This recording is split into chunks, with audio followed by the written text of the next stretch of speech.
number 7 of SMEM. And, well, I guess, okay, welcome to the 7th meeting of the Subcommittee on Private Members' Business pursuant to Standing Order 91.1. We are meeting to consider the items placed on the order of precedence since our last meeting to determine whether they should be considered non-votable. There are 16 items for consideration today. If you have questions or concerns with any of these items, I would ask you to raise your hand or turn on your mic to get my attention. You can raise your hand. Mr. Berthold? Je veux juste dire que je suis... I'd just like to say that I agree with most of the recommendations that have been made on bills. So for 355, it would be non-votable. For the other bill, C, I agree with that. I agree overall with all the recommendations. Sorry, excuse me. You're saying 3-5. The analyst has proposed. So 355, 356, 352 votable and 339 non-votable. 339 non-votable. Yeah. So just one you think you're considering non-votable. Yeah. Everything else is votable. 339. Okay. Madame Normandin? Dans la même veine et peut-être pour gagner du temps, moi aussi je suis d'accord.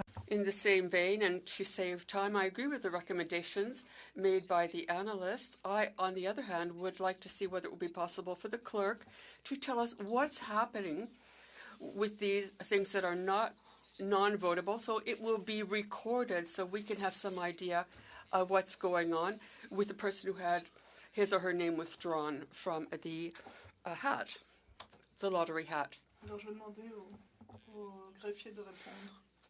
There's a whole process in the standing order. So if the subcommittee deems an item non-votable, we or the chair will submit a report to the clerk as soon as possible.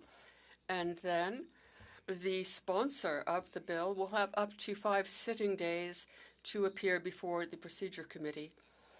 And following this, the procedure committee will decide whether it is maintaining the subcommittee's recommendation or if it's not maintaining it. And PROC will also send a report to the House. Following this, there are 2 options for the sponsor. The sponsor can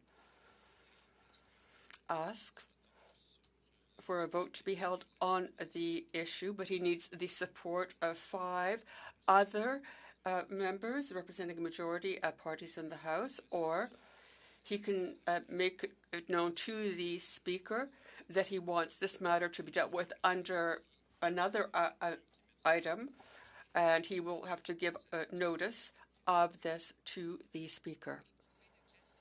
And just to make things clear, if the procedure committee considers something non-votable, can the sponsor table a new bill without losing his place in the order of priority? Yes.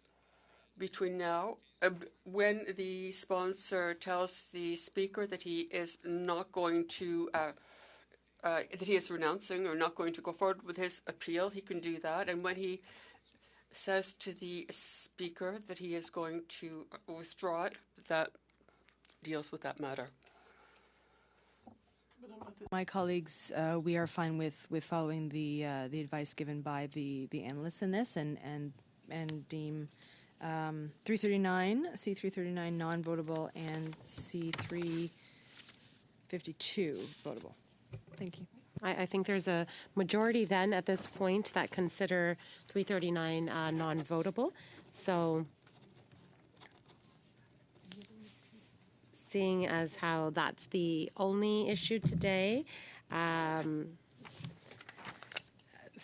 move that Bill C-339 be designated as a non-votable item, and that all other items considered today remain votable. That the subcommittee present a report listing the remaining items, which it has determined should not be designated as non-votable, and recommending that they be considered by the House and that the chair report the subcommittee's findings to the Standing Committee on Procedure and House Affairs as soon as possible. All in agreement? Okay, thank you. Meeting adjourned.